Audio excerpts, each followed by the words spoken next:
On today's show, a look at the NBA trade deadline for your Houston Rockets. What would be considered a win for the Rockets at the trade deadline? What happens with Eric Gordon, KJ Martin, and maybe a few other names for your Houston Rockets? We're going to break down how to evaluate these players, whether or not you can still get a first for Eric Gordon. Does it make sense to clear up the logjam on the wing by moving one of KJ Martin or another player on this Rockets team? We're going to break down all of that and more coming up right here at Locked On Rockets.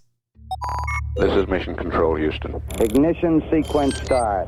The Houston Rockets select Jalen Green, Alperen Sengun, and Jabari Smith Jr. T-minus 15 seconds. Guidance is internal.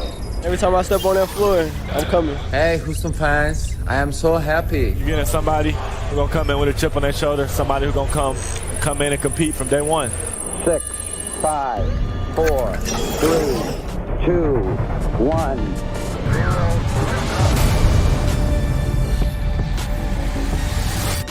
What's up, and welcome to another edition of Locked On Rockets, your daily podcast home for everything Houston Rockets basketball. As always, I'm your host, Jackson Gatlin, native Houstonian and credentialed media member. I'm also the host of Locked On NBA Mondays. Be sure to follow along on Twitter at JT Gatlin, and the show, of course, at Locked On Rockets, free and available wherever you listen to your podcasts, including YouTube, where I would like for you to share your thoughts about what you would like the Rockets to try and achieve at this year's NBA trade deadline. What would you consider a win for the Houston Rockets at the NBA trade deadline? Let me know in the YouTube comments.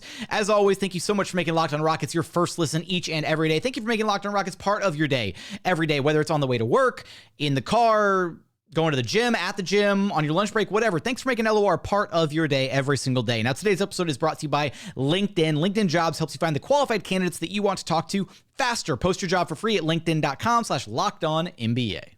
Joining us now, as he does each and every week, is none other than the Podfather himself, Rockets Wire editor and host of the Logger Line podcast, Ben DuBose. You can follow on Twitter at Ben DuBose. And we are a week away, by the time you're listening to this, maybe slightly less than a week away from the NBA trade deadline. So that's what Ben and I are going to focus on today, is what are the Rockets going to do ahead of this NBA trade deadline? There are a lot of lofty expectations for the Houston Rockets ahead of the deadline. Namely, moving on from Eric Gordon. It feels like it's at the top of everybody's wish list going into the NBA deadline this season. And Ben, I want to tackle a bunch of different things today. We'll talk a little bit about Eric Gordon. We'll talk a little bit about KJ Martin, maybe a little bit about Jae'Sean Tate, what the Rockets' goals should be with this trade deadline. What would we consider a win for the Rockets at this trade deadline? But where we should maybe start is the fact that The Athletic published their NBA trade deadline big board, if you will. And this was a collaborative effort between Sam Vecenie, Daniel Leroux, and Seth Partnow.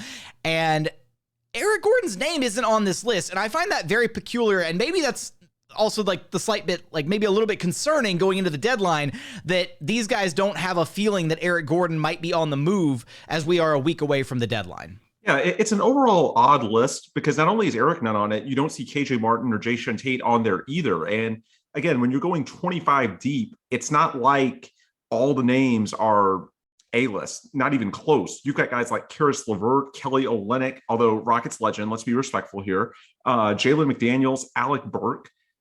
I think across the board, Eric Gordon is a better player than Alec Burks. Let's just be blunt about that. That's just one example, and he is 25th. But it does make me wonder, do they expect these guys to get moved? That's one of the only rational explanations that I can come up with, because the Rockets are definitely a team that should be active. We've talked about the reasons why before, besides the poor performance this season and the fact that typically teams with close to the worst record in the league tend to sell off and try and build towards the future with more future-facing assets like draft capital they can use in later trades. The reality for the Rockets is that they need consolidation. We've been talking about this for a while with all the young talent they have coming in, another high pick this summer and a first-round pick from Milwaukee as it stands today, plus all that salary cap room. And you have a roster that's already fairly deep as it is with guys they need to give minutes to and evaluate. So again, that athletic list is just a little curious to me because the Rockets on paper, it's not just that they're bad. That's part of it. It's also when you look at the puzzle, to me, the Rockets need to find some way to consolidate this roster. It's not just about now and how the final 2 months of the season shape up, but it's also about positioning yourself in the right way for this summer and how you hope to potentially reshape this roster in a dramatic way heading into next season.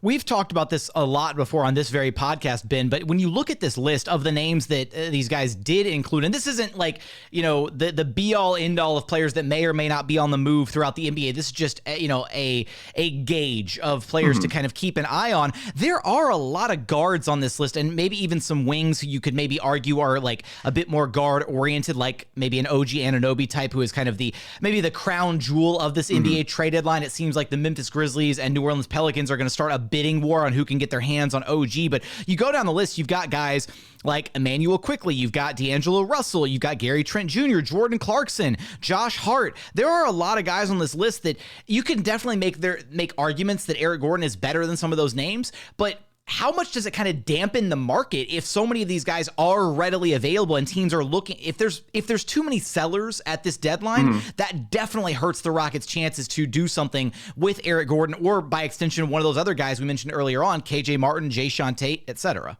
I would agree, but I also find that curious because so many of the other macro type reports that we've seen focusing on the NBA as a whole have indicated the opposite, that there really aren't that many sellers because a lot of teams are focused on, especially with the play-in tournament, trying to make a push. Really in the West, everybody outside of Houston and San Antonio is in the mix theoretically. So I don't really buy the idea. To me, it's just a curious omission for one way or another, because again, the reporting, when we're talking about the league-wide guys, would tell you, or at least it seems to suggest, that this is going to be a quieter than average trade deadline. Now, maybe there's a team like Toronto and they're in Houston tomorrow night. Perhaps the Rockets can nudge them towards trading guys like OG, and we'll see what happens with Fred VanVleet. Maybe there's someone... Just tell them to leave their guys behind. Just be like, hey, don't get it back on the plane. Just stay here. Maybe if the Rockets can somehow win a fourth game out of 6, then you can nudge them in that direction. But most of the reporting seems to indicate that it's going to be probably a quieter deadline, at least in terms of the true upper echelon guys, because so many teams are looking to potentially play their way into the playoffs, or at least into the play-in tournament this year, and see what happens. So your logic is sound. I'm just, again, until I see it from more than one source, I'm a bit hesitant to buy in, simply because it just doesn't stack up with the landscape of reporting that we've seen elsewhere.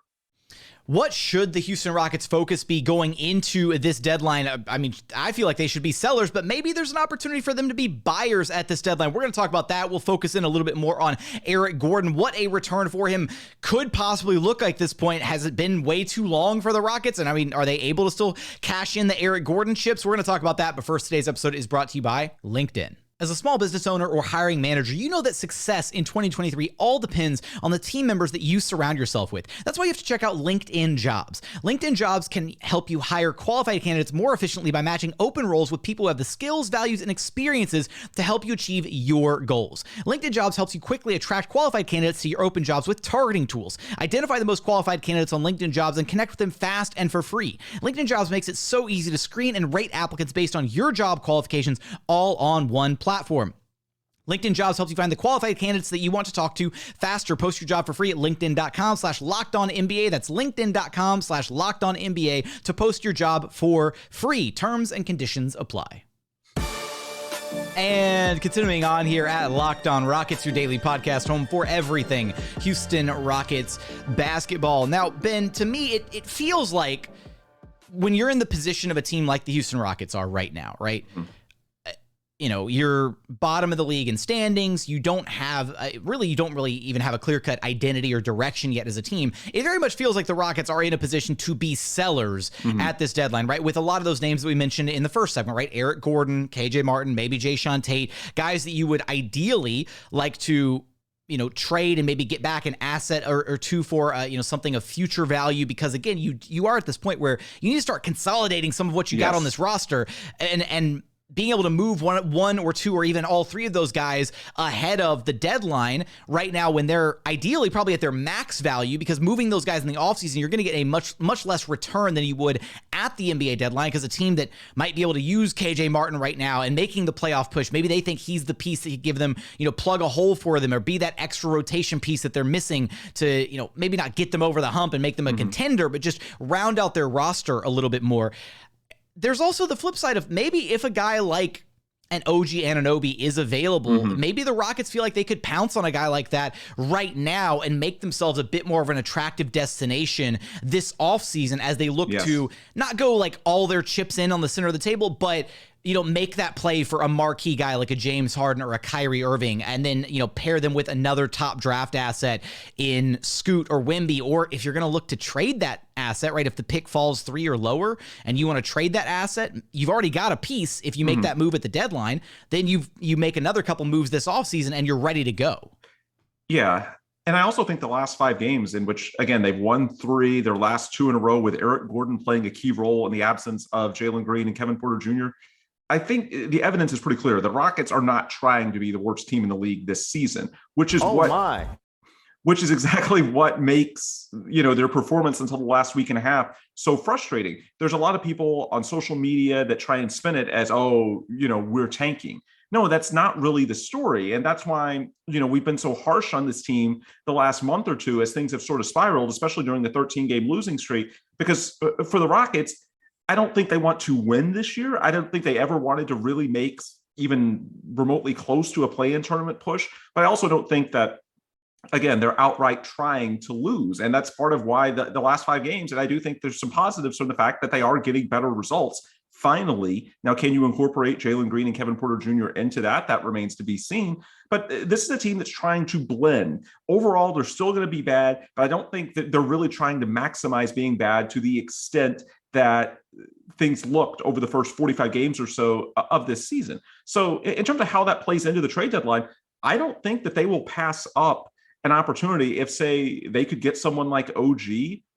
I don't think that perhaps slipping a spot or two in the standings and the odds probabilities going into the draft lottery is something that would deter them. To me, as long as they are in the same general ballpark, and keep in mind, for Victor and Scoot, your odds, if you're one of the 3 worst teams, which they are now, are basically 27%. If you fall down to number 4, and that's really, that would seem to be their floor in terms of records, because there's a pretty big gap between the Rockets and the 5 spot right now. Orlando's made a push of late. So really the only team that could conceivably boot the Rockets from the top 3 is Charlotte. Even then you're talking about dropping from 27 to the low to mid 20s in percentages. And I think the way the Rockets are looking at this in terms of taking the next step in this rebuild and transitioning from the laughing stock that they've been for a lot of this season into hopefully being competitive as soon as next season, it's about getting top shelf talents. And so it's not so much about do they finish at 5 or do they finish at 8 in the draft lottery. No, it's about do you get Victor or do you get Scoot? Do you get one of those guys? And so really, when we talk about them potentially slipping a little bit in the odds standings, it's not really changing your odds at Victor or Scoot. What it's doing is dropping you from a floor of pick 5, if you're the worst team, to a floor of pick 7 or 8. And that's relatively unlikely, but in theory, you could fall that low. And to me, again, I just don't think that's that big of a hindrance for the Rockets if they can get a guy like OG, because again, if you're talking about drafting the 5 to 8 range, it's not a guy that you just plug in and say, okay, this is the foundational piece. No, you'd feel pretty good about him, but the odds are it's someone that's going to have at least a few flaws to their game. That's why they're not a transformational piece like Victor or Scoot. So to me, unless the Rockets do something crazy, I just don't see anyone potentially available at this deadline that would make them, go on a 10-game winning streak or something insane. Then to me, it's much more about just setting yourself up for the next year. And if you can potentially, if the cost is maybe lowering your floor a spot or 2 in the lottery, and the upside is that you could actually be much more desirable for the free agent class, for the guys that might think about forcing trades this summer and so on and so forth. To me, that's something that the Rockets should be, and I expect they will be, very open to. I don't know if any of those guys are going to be available, but I do suspect that Rafael Stone will try. It feels like Toronto is absolutely going the route of blowing it all up. It's interesting that Siakam isn't directly on this list, because I feel like for the right, I mean, look, it basically feels like Toronto is auctioning off everybody not named Siakam at this point, and that's probably the smart move, right? Siakam's their best player. They're wanting to hold on to him and Scotty Barnes and try to kind of reload around those guys, it feels like. But reloading, I feel like, doesn't really usually have the same effect as like rebuilding. So like auctioning off those guys while they're at their peak value right now might be the best. I mean, would you include Would you include Tari Eason in a trade for OG or Pascal Siakam if they're available? I don't know if I would. I'm really torn on it. It's scary to think about at this point because Tari could be really, really, really good, but that could be the difference maker, right? You've got a bunch of teams bidding for OG. There's probably some teams calling about Pascal Siakam if Toronto's looking to blow it up, and Tari could be that blue chip prospect that makes a difference in whether you get an all-star talent like Pascal Siakam or a slightly, one notch below talent in a guy like OG. Compared to some of the other teams that are going to be trying to acquire those guys. Yeah, I would at least consider it, but I would try everything to include some of those Brooklyn draft assets first to try and deal from that stockpile as opposed to your existing core. And then if you do have to take from your existing young core, I know that they play somewhat different roles, but I would try everything not to include both KJ Martin and Tari Eason unless the type of player I'm getting is just, so potentially transcendent that you may not have a choice. I would be very hesitant to trade both of those guys in their low 20s with, especially in Tari's case, the type of not just age, but economic control that you have on him because of his rookie contract. You would have to feel really, really good about the player you're bringing in. And maybe OG is that guy, but he's the only guy when I look at the athletic list that I could see really being potentially worth it for the Rockets out of the names that we know. That's what's so tricky about this. Again, I was sort of making the case a few minutes ago, the Rockets should look to be aggressive. And another reason, it's not like the deadline is at the halfway point of the season anymore. It used to be at that stage a few years back. Now, with the calendar pushing more and more back to mid-October when the season starts, you're basically 2/3, 3/4 of the season almost done, which means the impact on, your lottery odds is even less than you might think. So it does make the case a bit easier for a lottery team like the Rockets to make a push. It's just hard to see outside of Toronto who those guys conceivably are. And so maybe Friday night, that's a good game for the Rockets to win. I know there's a segment of Twitter, even with the rationale I was just saying with, the lottery floor not being quite as important, people get nervous about the Rockets winning games because of lottery odds. Maybe Friday's a good game to win simply because of the fact that it could nudge the Raptors even more in that direction, because the Raptors are the only situation that I could see, at least from what we've heard and seen, nuggets, tidbits here and there. That's the only situation that conceivably could get crazy enough in the next week for the Rockets and potentially make sense for the Rockets, that is. Is it crazy enough that it can't be fixed, Ben? If they lose to the Rockets tomorrow night, it might be. If there's one thing that people shouldn't be worried about with this Rockets team, it's their ability to lose games, damn it, all right? Like, there is no reason, take the tinfoil hat off, there's no reason to be worried about this team not losing enough games to miss out on Victor and Scoot at the end of the season. They are going to have that 28% chance when it's all said and done. Don't worry about that. But what we should worry about is what would we consider a win at this point for the deadline for the Houston Rockets? As we are a week away, kind of looking at all this speculation, what guys may or may not be on the move, what would we consider a win for the Houston Rockets at this trade deadline? We're going to talk about that coming up in just one moment. But first, today's episode is brought to you by FanDuel. This year, the only app you need at your Super Bowl party is FanDuel, America's #1 sportsbook. We're really excited about our new sports betting partner for Locked On because they're the #1 sportsbook in America. That's FanDuel. If you're new to FanDuel, that's even better. They have so many great features that make betting on sports fun and easy. Download the FanDuel app now so you can bet on Super Bowl 57 with a no-sweat first bet. You'll get up to $3,000 back in bonus bets if your first bet doesn't win. FanDuel lets you bet on everything from the money line to point spreads to who will score a touchdown first. Right now, you can head over to FanDuel.com to take a look at some of these Super Bowl 57 odds. Right now on the money line, the Kansas City Chiefs plus 100, the Philadelphia Eagles minus 118. And here's a special prop for you. Both Jason Kelce and Travis Kelce to score 1+ touchdown each comes in at plus 15,000. You got some easier ones like A.J. Brown, 4+ receptions, or how about this one?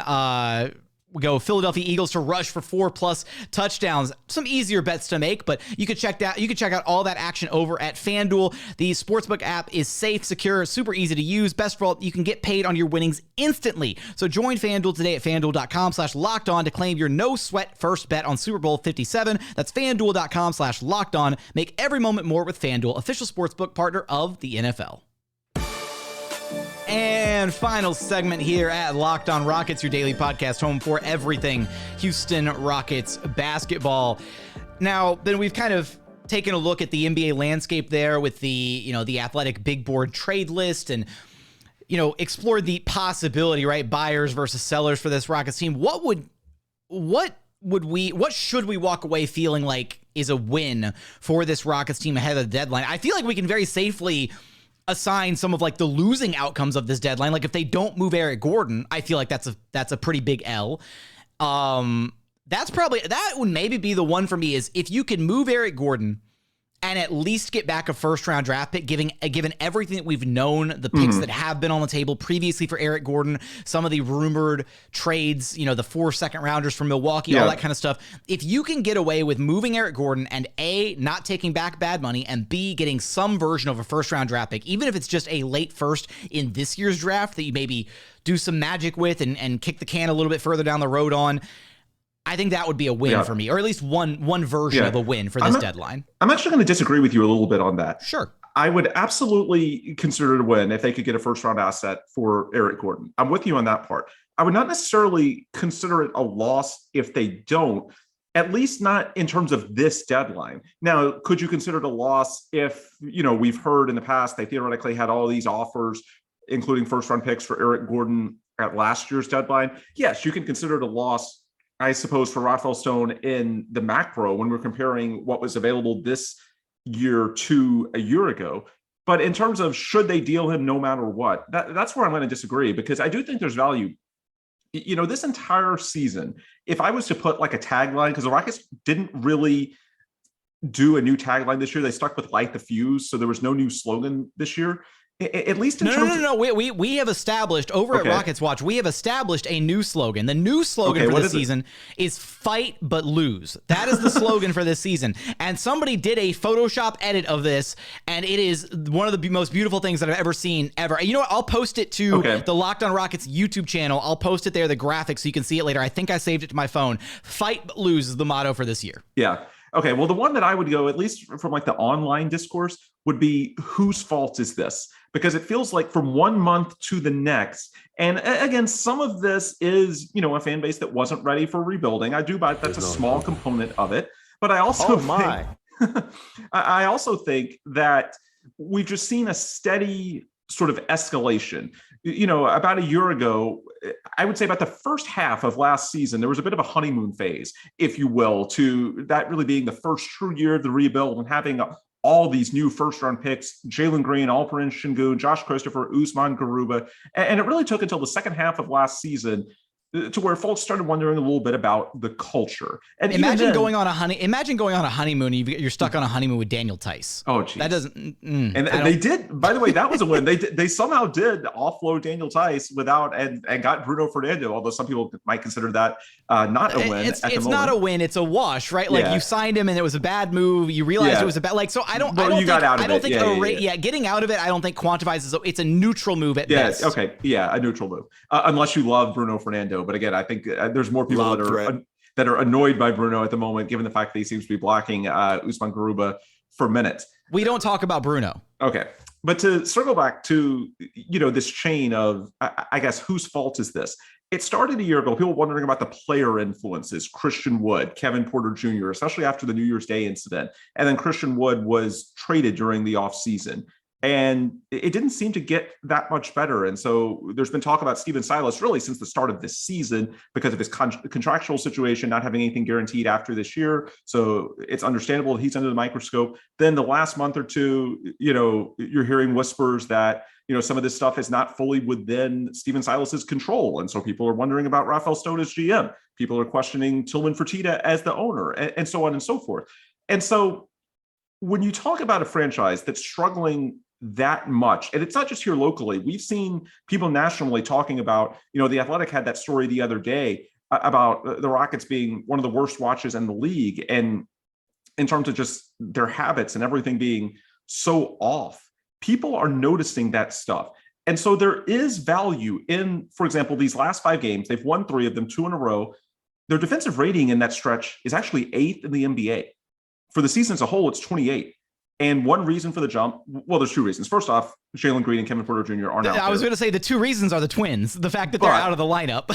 But the other reason, you're seeing a greater role for Eric Gordon. And so hopefully that helps to build his market for the trade deadline. His last two games in particular, which they've won, he's averaging 24 points a game, really strong efficiency, nearly 50% shooting. But he's also, building the right habits. I do think there should be some comfort, at least from these games. I know it's a little bit discomforting to see, that yes, Jalen Green and Kevin Porter Jr. are a big part of the issues, but at least you can see that, hey, with the right players, this is at least watchable. Not going to say solvable. There's a long way to go for that, but this team, their hustle, their effort, it has definitely improved. And there is some value in that. We can't do, these deep dives on the culture of the organization. And then all of a sudden, when they start to play better, act like, well, this is terrible. It's just hurting lottery odds. No, the issues that we've been talking about for months are real. So I do think that these wins and this progress that we've seen over the last couple of weeks, again, baby steps, but 3 out of 5, the defense and the effort has really picked up, and Eric Gordon has been a big part of that.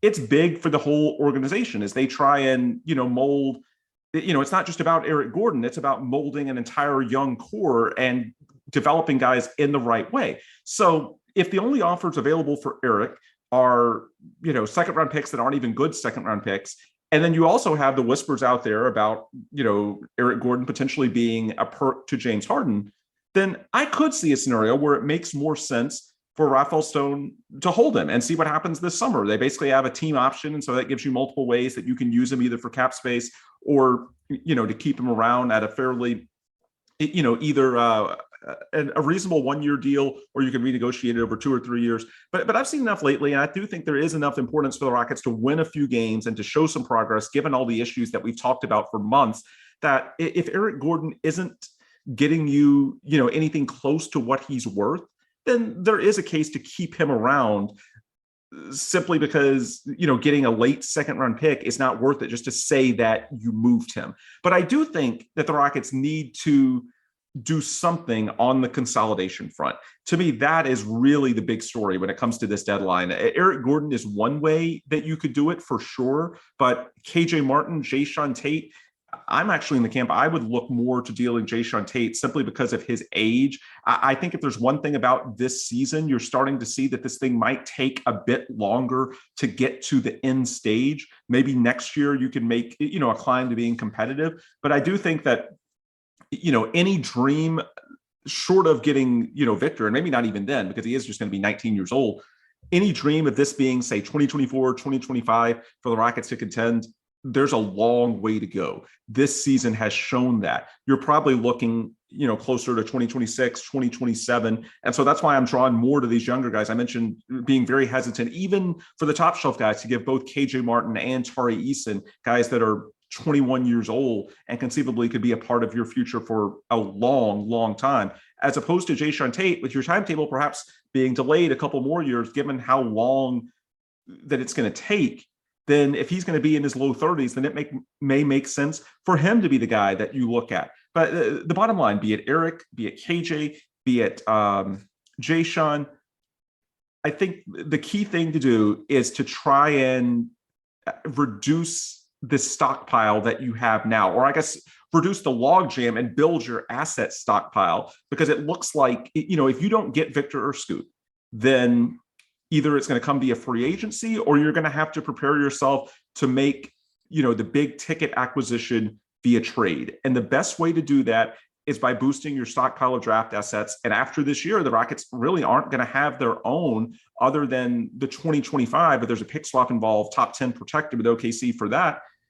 Really, it's going to be Brooklyn and nothing else. So if the Rockets, the cupboard is not full. We have this idea, and Rockets fans, I feel like at large have this idea. Oh, we have all of Brooklyn's picks and we're good. It's like, no, they're not good. Like, because there are the Brooklyn picks, but then you don't have any of your own except for the really, really, really far out ones. I think people haven't recalibrated, because a couple of years ago it was like that. A couple of years ago, when you were looking right after the Harden trade at both, the picks that Houston had, and then combine that with the Brooklyn. Yes, but now those picks from Houston are turning into actual players, and they're turning into actual players that if you want them to develop, they need to play. We're already seeing some of those issues this season with Usman Garuba and Josh Christopher, not being able to find them the minutes that they need to truly get a read on them and to evaluate them and who they are, and also to let them show what they're capable of and potentially develop. We're already getting to that point. So I want to raise you that point just as one more counter to the idea of potentially not moving Eric Gordon, right? He is the guy who's the direct impediment to adding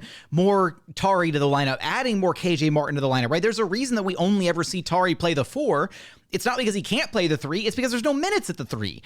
Like part of it is there's an affinity from this current coaching staff with Steven Silas to play Garrison Matthews. Lord help me, don't know why that continues to be a thing. I would argue that that's the easy place to start. That would be an easy place to start, but another easier place to start is Eric Gordon, right? Like, and here's the crazy part, right? Shout out to Frank on Rockets Twitter, FTank58, who has done a fantastic job sharing stats and his analysis and insight. He shared a statistic that when Tari Eason, Alperen Sengun, and KJ Martin share the court together, they are in a total of 414 possessions. They are a plus 15.9 net rating together. That's 99th percentile in the NBA. Those 3 guys do not get to play together as nearly as much as they should, because Steven Silas won't play Tari at the 3 for whatever reason. And a big part of that is Eric Gordon absorbs a lot of his minutes on the wing when Jalen and Kevin are both healthy. And there's also other guys that have been taking those minutes as well. So there's I think there's a bit of an argument there to I feel like you just got to rip the Band-Aid off at this point with Eric. It's just, he is one of the reasons, if not the direct reason, that we haven't seen more of these young guys play. And I get it. They're going to look bad. They need vets. They need, smart basketball players out there, but at some point you've got to figure out, okay, where are we getting these minutes from? And they're still very much committed to Jalen. They still are very much committed to Kevin.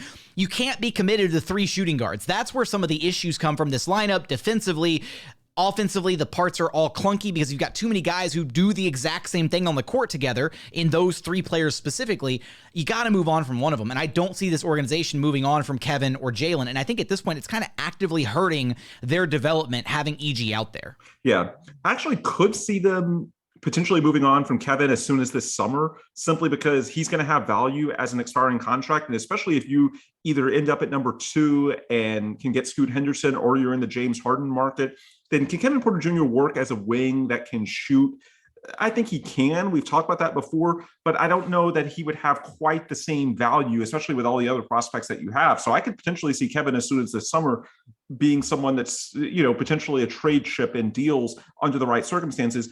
But in terms of Eric Gordon at this year's deadline, you can't hold on to him simply because of, the speculative bet that maybe Kevin Porter Jr. is a trade chip as soon as this summer. I'm right there with you. I just wanted to push back a little bit. I do think as soon as this summer, potentially that could come into play when Porter's an expiring, and even if other teams see him as a risk, well, I mean, he's expiring. That contract is pretty friendly to trade if the Rockets choose to do that. But yeah, ultimately with Eric, I mean, your points are valid. And my guess is that there ends up being what does your gut tell you is going to happen at this deadline? Because my gut's telling me, this is the depressing part, my gut is telling me the Rockets don't do anything. My gut is telling me the Rockets don't make a single move at the deadline, and I'm going to be very disappointed when that happens. I do think that would be fair to be disappointed by. If we're talking about like low end outcomes, that's one that you could say was a loss, because again, I'm open to the idea that it doesn't have to be Eric Gordon. Again, there's factors we don't know in terms of what are the markets available for a given player. And also in the case of Eric Gordon, is there a link to James Harden, which some have suggested? I'm not going to put all my eggs in one basket and say the Rockets have to move Eric Gordon. They have to move KJ Martin, or Jae'Sean Tate, trying to merge them together there. What I will say is that, hey, if you could merge KJ and Jae'Sean into one player, that'd be one hell of a basketball player. Just putting that out there. Yeah. But especially still wouldn't be able to shoot. Yeah. Oh God.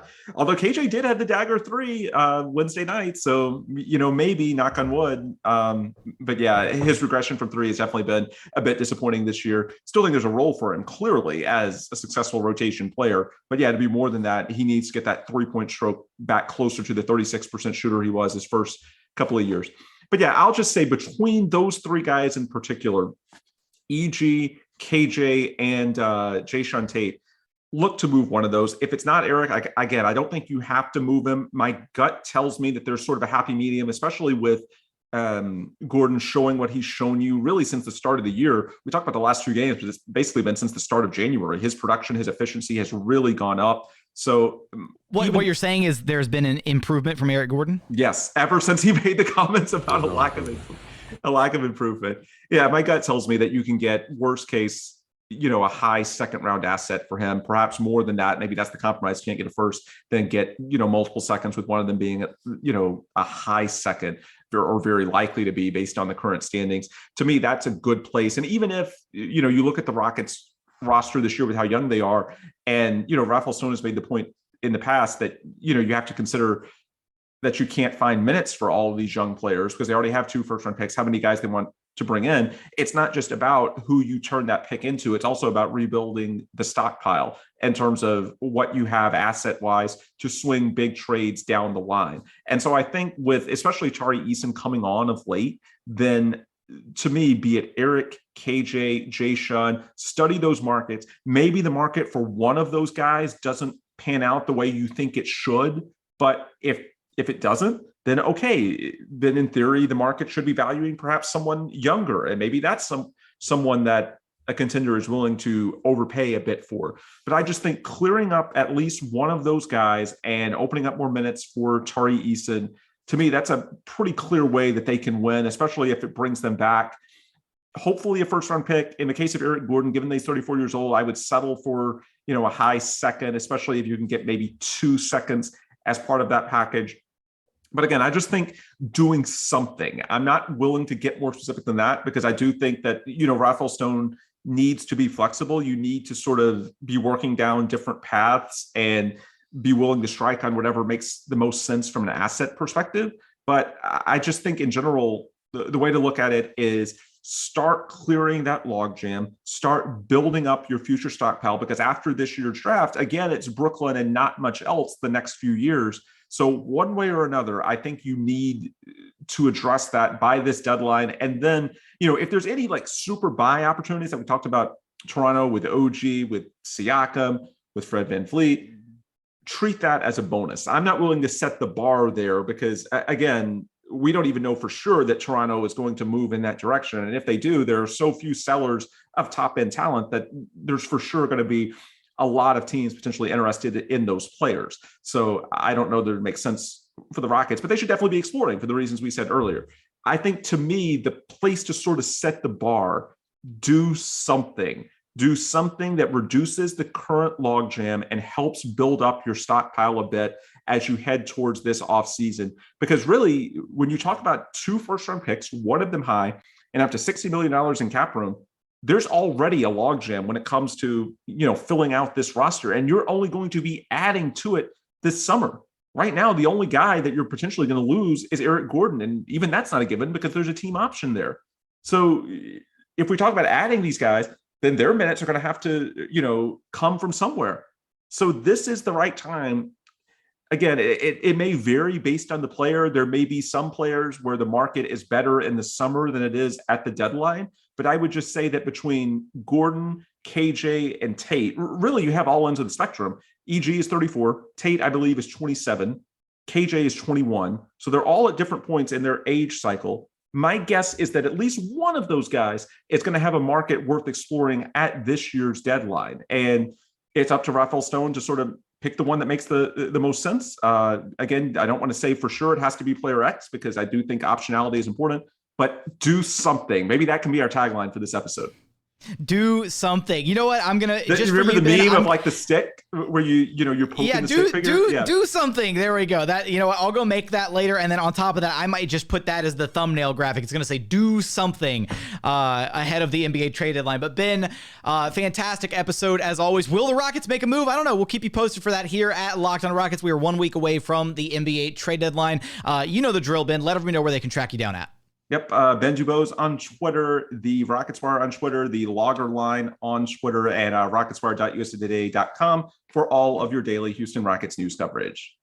That's going to do it for another edition of Locked On Rockets. As always, thank you so much for checking out the show. If you haven't done so yet, please consider subscribing wherever you listen to your podcast. That's Apple, Spotify, Google, the Odyssey app, free and available on all podcast platforms. We're also available on YouTube. Just go to YouTube, search Locked On Rockets. Be sure to like, comment, and subscribe. But as always, thank you so much for watching. Thank you so much for listening. And we look forward to having you back right here at Locked On Rockets, your daily podcast home for everything Houston Rockets basketball.